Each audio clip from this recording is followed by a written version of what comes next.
to the 16th edition of the Salt Lunchbox.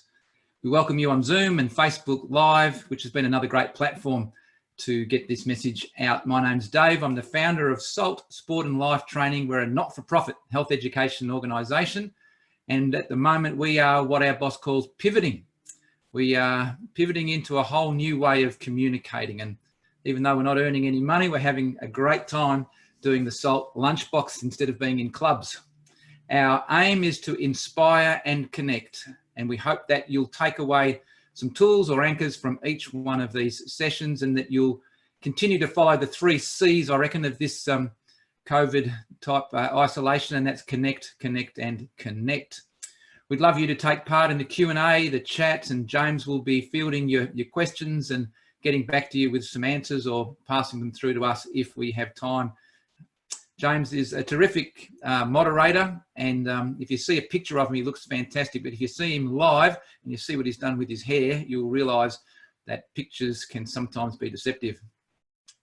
So we would like to thank our sponsors, Eastland, Bendigo Bank and FC Business Solutions, for your wonderful generosity. We wouldn't be here if it wasn't for you.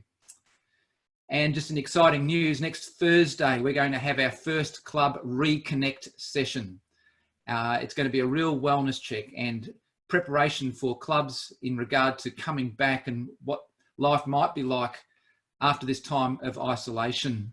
I was talking to Zach Seidler, who's going to be speaking to us on Monday, and he envisages a very difficult time coming up where some people will be really excited and they will have overcome the crisis quite well, and others won't have, and there'll be a gap, and there'll be, you know, feelings of guilt and feelings like I just need to get back into the way things used to be, but things won't be the same. So that's something we're looking forward to, is helping clubs to manage that time. And I'll give you details if you'd like to register with Scott or I to do that later on. All right. On Wednesday, I was talking to Mel from the Bendigo Bank. We were talking about the Club Reconnect program, and it was the first time that we'd spoken to each other. And I rang her this morning to check that I could share this little story. Anyway, I rang her and she said, "How are you going?" And I said, "Do you know, I actually feel a little bit overwhelmed at times today, but right now I'm feeling really excited because of this program that we're putting together." And then I realized that I'd kind of probably given her a bit much information. This was the first time I'd ever spoken to her. So I apologized and I said, "Did you really want to know how I was going?" And she said, "Yes, I really did." She said, "We need to have these sorts of conversations more often." And I said, "Well, how are you going?" And she started to explain that actually it had been really difficult. She had 2 young children at home for the past 7 weeks. It was really constant. Her husband was working from his workplace, so he wasn't home. And then she explained that the 10-year-old was out right now making a banana loaf, which was probably turning the kitchen into a disaster site. But for now, she was going to close the door of her study, and she was going to do her work, and she was going to deal with the outcome no matter what it was afterwards. And so a few minutes later, the 10-year-old comes into the room with this partly made cake, and she bursts into laughter. And the child had added like 5 cups of vegetable oil into the cake, and she just laughed. And because she was laughing so hard about it, I just laughed. And she was stressed, but right now she was sharing it with an almost stranger, and she was laughing and I was laughing. And while the situation she was dealing with was not good, her reaction to it and the moment that we were sharing was good. And I felt really privileged to have got to know her so quickly and to have shared this moment. And I felt better, and I reckon she did too. And I wonder, have you ever wished that your life was less stressful? We keep hearing that stress kills and we need to reduce the stress. So it's easy to understand why we become anxious when we're stressed. But research makes a clear distinction between a stressor, the thing that challenges us, and stress itself, which is the idea in our heads that says we can't cope with this. And we often confuse the two, and we conclude that all stress is bad, but not all stress is bad. Some stress is good.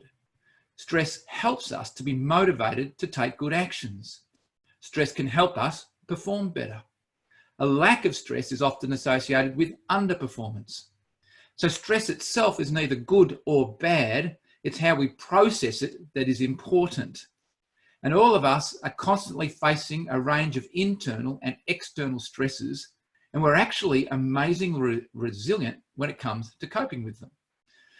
Now, to some degree, your genetic makeup can determine your response to stress, but the greatest factor in how you deal with stress is actually your attitude towards it. And research says that seeing the good in stress doesn't mean abandoning the awareness that sometimes it can be harmful. Really, what matters is the ability to notice the opportunities for learning, growth, and connection as you try to cope with the things that are difficult and challenging. This mind shift allows you to hold a more balanced view of stress, to fear it less, to trust yourself more, and to trust yourself to handle it. Now, this is not just an exercise in positive thinking, but it's an exercise in being able to hold opposite or competing perspectives simultaneously.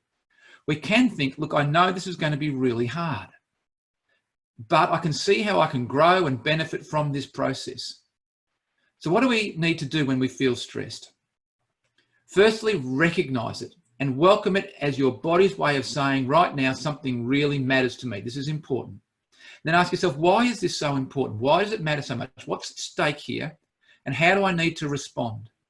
Do I need to fight, to escape, to engage, to connect, to find meaning, to grow?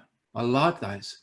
Fight, escape, engage, connect, find meaning or grow. Ask yourself, how can I manage this situation with the extra energy that I have right now through the stress that I'm feeling? And how can I respond in a way that reflects my values? Remember, we spoke about that in a previous session. Back about 15 years ago, my wife and I took our tax return to a local tax agent to do. We didn't know him, but we just thought it would be easier to go local. And he asked us about our superannuation fund and how they were going. And we said, oh, not really sure. They're managed in MLC or one of these places. And we had a little idea of how they were going, what a statement once or twice a year. And then we promptly forgot about it, as a lot of people do in regard to superannuation. And he suggested, why don't we let him set up a self-managed super fund for us that he would manage? He would do all the investing. We would just pay him to do it. And he would invest in the stock market. And he had, lots of testimonials about how good he was, and being really gullible people, especially me. My wife follows my lead sometimes. We gave it to him and he managed it for a couple of years, and he made massive losses and he charged us exorbitant fees, and he was actually really dishonest with us, and we were really stressed. So we pulled our money out and we were stuck with a self-managed super fund that we had no idea how to manage. We were stressed that we'd lost so much money, and we were stressed about what to do with it now, what was left. And we realized that our future financial security was important to us, going back to what we had in the last session with Corin, and that we needed to take responsibility for it. So I started reading about the stock market, how dry, how boring. I had no interest. I subscribed to a good online advisory company, talked to a trusted friend who had experience in the market, and gradually began making some decisions on what stocks to buy. And all these years later, the fund has performed really well, and I have a strong interest in the stock market that provides me with a great hobby as well as some extra income. If we look back on the times when we've been really stressed, we can ask ourselves, what did you do that helped you get through it? What personal strengths did you use and develop? What advice or support did you seek? What did you learn from it? And how did this experience make you stronger?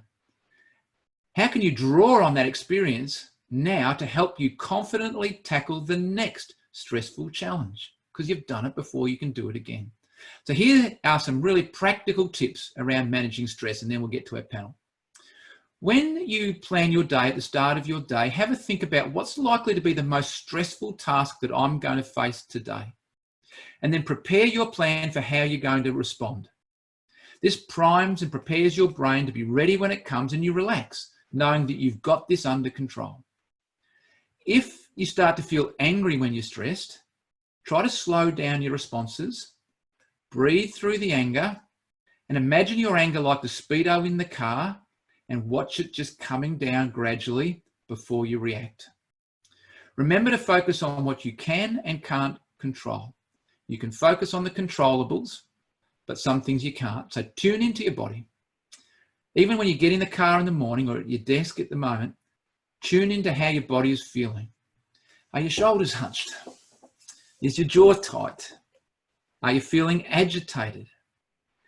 This morning I'm talking to Peter and he goes, stop shaking your legs. It's so annoying. And I realized I was really kind of firing on all cylinders too much. I had to calm down. If you're not feeling great, try to name your emotions and tune in to what might be causing them. What are they telling you? And what action do you need to take? Remember that this time will pass, this feeling will pass. And then when you've gone through that, make yourself a coffee or a reward of some sort when you've kind of got your day ready and you've realized that you're going to be okay. Last one, and I like this. I used to use this with the kids a lot when I was a school counsellor. Imagine the worst case scenario from here playing out. What's the worst thing that could happen? And if it did happen, how would you deal with it? What would you do? And it's amazing because we actually go, this is what I would do. And then we say, well, if the worst case scenario happened, you could actually handle it. Now let's put a strategy in place to try and stop the worst case scenario from happening. But if it does happen, you're going to be okay. And again, that just clears our mind and relaxes us to realize that we can cope. Enough of me. Let's welcome the panel, Lane and Edwina. Welcome. Come on in. Hello, Dave. Good to be here again. How are you? Very well, thank you. Edwina. Hi, Ed. Well, now, Lane, I'm going to throw to you first. This sounds a little bit easy, and some of me is kind of thinking, is this enough, just to change our mindset? But tell me, is it really kind of as simple as I've said? Yes and no, mate. I think everything that you've said is absolutely spot on. It was Viktor Frankl that said that you can take everything away from a person, but you can't take away the opportunity to choose their own way, to choose their own attitude. So it doesn't matter what the stressor is that we have in life, we still have the capacity to respond to it in a positive way. But in saying that, some people live their life in perpetual distress. They would love to have the positive stress, but the bottom line is that they spend a lot of time in the negative stress. And that could be because biologically they have a predisposition to that. Or it could be that their life has been anchored in some sort of really significant long-term trauma that's had a physiological, emotional and cognitive response in them that they find very, very complex and difficult to navigate out of. So to say to someone like that, hey, listen, think positive things or do basic things can sometimes be unhelpful as opposed to helpful for them. Great. And I'll throw to you, Ed. And before I do, though, I'm just looking at Peter Ryan's question. So is it possible to completely change your attitude towards stress or anxiety? And I think you've touched on it there, Lane, but I'll throw to you, Ed, because you can speak to that as well. Yeah. Look, I don't think, we can't change the situations we're in. And coming back with Lane, talking about Viktor Frankl, for those that don't know, he was a prisoner of war for a long period of time during the Second World War. And he noticed, he was also a psychiatrist and social psychologist, really, but he noticed that those with greater hope and those that responded to the stress situations lasted longer within their situation. So, look, I think for me, it's about when we're going to respond to a situation that do we have, is it going to be helpful for us? Is what we're thinking about a situation, is that a useful belief? And I know you're probably going to ask me this question a bit later, Dave, but I thought I'll lead into it now. We had about 1,500 teachers at the beginning of last year all get together and listen to a guy by the name of Chris Helder. And he brought one simple message, and that was useful belief. And that became a common language amongst our schools and still is. And it really resonated with teachers that when we have a belief, is that useful? And if we can stop and pause about every situation and think about how we're going to respond, is that going to benefit us or not? And then change our actions based on that. So I think Peter was saying, how do we know this? And it's because we feel it with our bodies that the parts of our brain that give us a physical response to stress sort of come first before we're cognitively aware of it. So it's listening to that, acknowledging that there's this reaction, and then planning a response. And I think your points, Dave, are so pertinent around just be planning and acknowledging that could be very difficult. And it may not be easy, But if we plan and respond rather than react, we're going to have a better outcome because we're going to choose actions that are going to be beneficial to us rather than having negative impacts. Yeah, I think we made the point in one of the earlier sessions, didn't we, about living comfortably with competing emotions, that this is really hard, but I'm going to get through, and it's okay to sit in that space to realize this is a really hard time, but I'm actually capable of getting through it. I remember once I was feeling really stressed, and I just wrote in massive letters in my diary on that day, "You've been here before, you'll get through it again," or something like that, just coming back to that. Yeah, and I think Peter said in our comments, thanks, I guess you can essentially learn to strengthen that rubber band and build resilience. And that's exactly what you're saying, David. I think it's true. If we do this over and over, we develop these patterns of behavior. It becomes a bit easier for us to respond in certain ways, but we have to go through the unpleasant, and stress can be unpleasant, and we're going to feel things that are uncomfortable, but how we respond can help that. And I think equally how we respond can make things more difficult for us, particularly with relationships. And I come back to, if we respond with anger, when we don't need to respond with anger, we can stop, have a pause, think about how we can be a little bit more helpful in that to ourselves and to others in that situation. So perhaps it's about pausing before we respond to a situation and sitting with that discomfort for a period of time, and then being able to act on a choice that we make. Let me ask you a question. Sometimes things are just beyond our control, and I find these the hardest ones because we can't affect change. I was talking to you before we started, and I've been reading about what's happening in America, and I get angry that information is being withheld and people are dying, and that we're hearing about the economy and not enough about people's lives being lost, and it stresses me. But it's so big and it's so distant. How do I deal with these kind of bigger issues that I can't control the outcome of? I don't know, Lane, do you want to take that one on? Yeah, well, I don't think we're going to solve global politics today, folks. But look, I think, well, I've had a couple of really significant losses in my life, really stressful moments where, the loss of my brother, loss of a business, loss of a lot of money, all those sorts of things. And I keep coming back to what you guys were just talking about, and that is, what is it that I can control? What is it that I can't control? I can't do anything about American politics, but what I can do here is work on character muscles that make me a better person and influence the environment that I do have some control over. And hopefully in doing that, setting example for others that might actually help others to control the environments that they are involved in as well. And one of the things that I do when I'm getting to that point where I'm feeling really stressed is I ask myself a very simple question, and that's this: am I trying to control the moment, or am I trying to control the consequence? Oh, that's and good. Essentially what I'm saying in that is, am I being present? So to go back to Ed's point, am I being present and I'm working with what I know is my reality, or am I anticipating what the consequence might be and I'm getting stressed about what that is and it hasn't even arrived yet? And so for me, it's getting really practical with what steps can I take in the here and now to move me forward and to make some progress, as opposed to trying to anticipate what the end result might look like. Gee, that's good.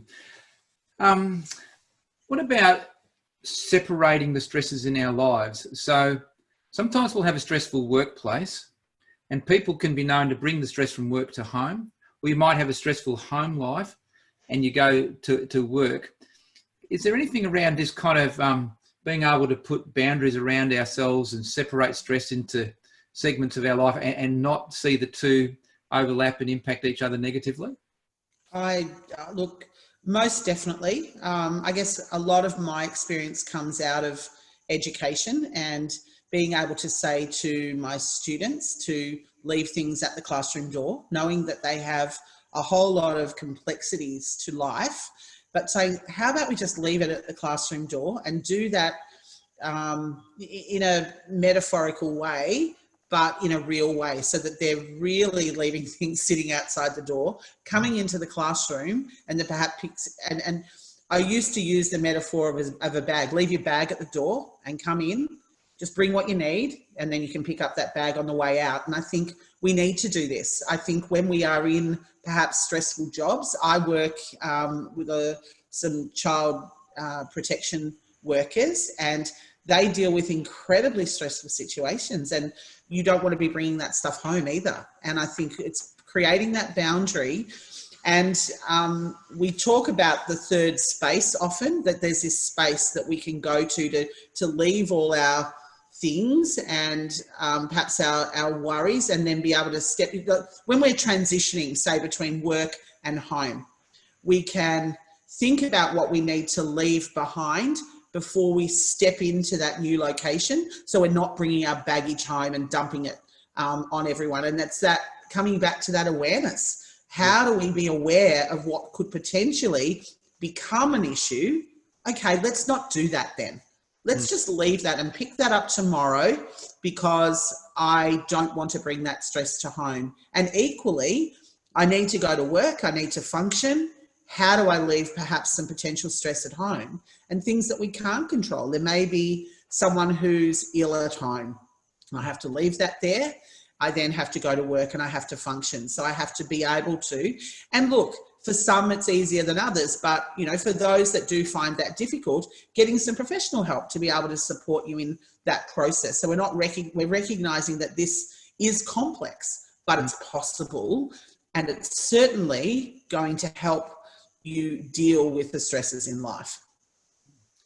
Yes, and I think another one, the PERMA model talks about the importance of engagement or flow, and coming back to our sporting clubs, that when you're playing sport, you often are in such a state of flow that it enables you to leave every other aspect behind. I remember reading Brendan Favola saying that when he had a gambling addiction, and he said the only time I wasn't thinking about gambling was when I was playing footy.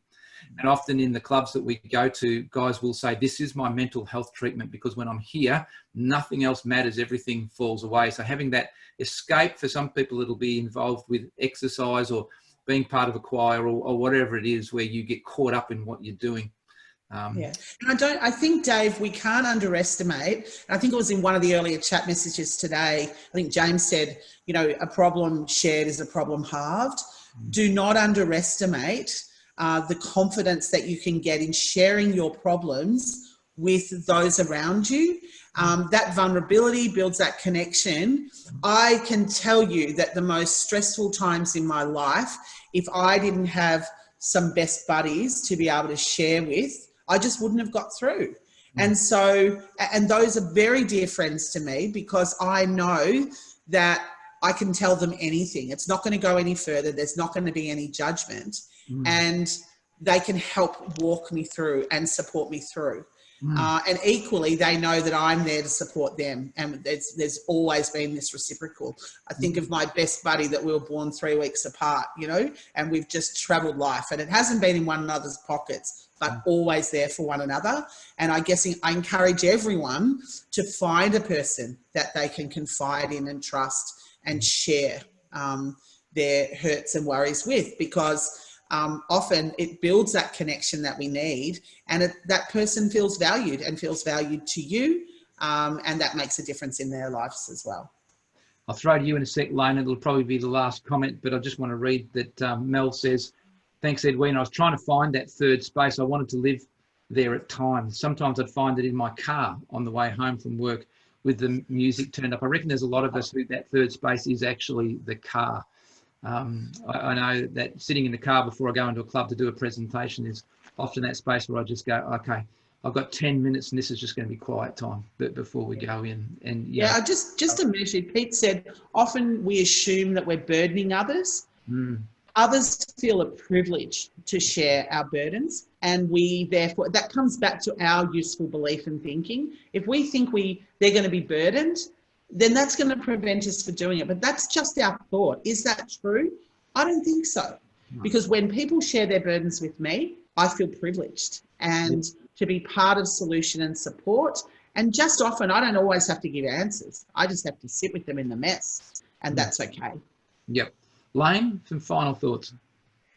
Oh, absolutely. You guys are having a great conversation. I'm enjoying just sitting and listening. I read, I'm going to show my age here. I read a Harvard Business Review article in 2002 written by a guy called Tony Schwartz and another guy called Jim Law. They were tennis guys. And it was called The Power of Full Engagement. And I've never forgotten it, because the essence of that article was this: when you are in a moment, give your undivided full attention and engagement to that moment. And I've never forgotten that as an idea. If I'm at work, then be at work. If I'm with people at work, then be with those people at work. But when I get home, be at home and be with your children and be with your wife and be with your friends, because that's what's most important in that particular point in time. So bring the energy to the moment. Don't distract yourself by being in the moment over here, but having your focus somewhere else. Great. All right, I am going to share my screen, and we'll bring up the points for today. We've got 5 takeaway points. Can you see those okay? Number 1, give me a nod. Yep, good. Seek to understand the situation. So why am I feeling this way? Why is this so important to me? Notice and name your feelings. Am I agitated? Am I frustrated? Am I feeling guilty, or whatever they are? Commit to that positive attitude. Then work out, okay, what action am I going to take? And in time, take that action. And when you've done something positive towards healing that stress that's in your life, even if it's just to make the plan, this is what I'm going to do, then give yourself a reward. And associating reward with dealing with the difficult issues in your life, knowing that you're going to have a cup of coffee afterwards, or you're going to go and have your gym break, or whatever it is a really important anchor often to dealing with these things. And the takeaway for today: list what is stressing you now, and even if it's only on one of those issues, decide what action you're going to take, and then reward yourself. And it's just that great weight off your mind, isn't it, when you go, okay, at least now I've got a course of action. I feel like I'm doing something that will make a difference. We are really going to be trying to promote this one because we think it's probably going to be the best of all of the lunchboxes. Big statement, but this man is one of Australia's leading experts on men's health. He is a clinical psychologist, researcher, leading men's mental health expert, director of mental health and training at Movember, research fellow with Origin and the University of Melbourne, talking about situational stress, anger and irritability. He says that the things that we're feeling now, and his focus is on men and conversations where men often find it difficult, or at least the impression that we take with us is that, oh, men can't talk unless they're shoulder to shoulder watching a game of footy, sitting at the pub, whatever it is actually untrue. That most men are very dismissive today of that hyper-masculine ethos. And even though there's a pressure to adhere to it, most, about 80%, don't believe in it. And when we have an interruption like we're having now, we're actually finding that men are reaching out in better ways than they ever have done before, that we're more capable than we realize, and that we're having conversations that stick with us, because we're not having them at the pub under the influence of alcohol when we forget them. We're actually starting to take some risks in this space and realize that we're really very good at it. So how can we support each other and do it better? And how can we get the men in our lives who might have said, no, it's too hard, to go, no, actually, there's no excuse. This is a shared experience, and you need to go and share this experience with perhaps, the 3 people in your inner circle of trust and 1 or 2 people who right now might be lonely. So I'm really looking forward to that. Thank you to our partners, Bendigo Bank, FC and Eastland. Again, if you miss out on any sessions, you can catch them up. Go to our website. You might be able to find them under Sport and Life Training on YouTube, because that's where they are. But you can catch up on any session that you've missed. I have mentioned, of course, it was not the Mental Health Online. It's actually called Club Reconnect. So I'll have to put a new slide up there. But for clubs who are interested, there is some funding available in certain areas. So give us a call if you're unsure as to whether you qualify, and we'll work that out for you. That's the number for Lifeline if anybody feels really troubled. Thank you, everybody. It's 1:30. It's been a terrific session. Thanks, Ed. Thanks, Lane. Remember, everybody, we are going to come through this stronger, better, richer in the things that really matter, particularly if we choose our attitude and choose to be the best that we can be each day. Thanks. Bye for now.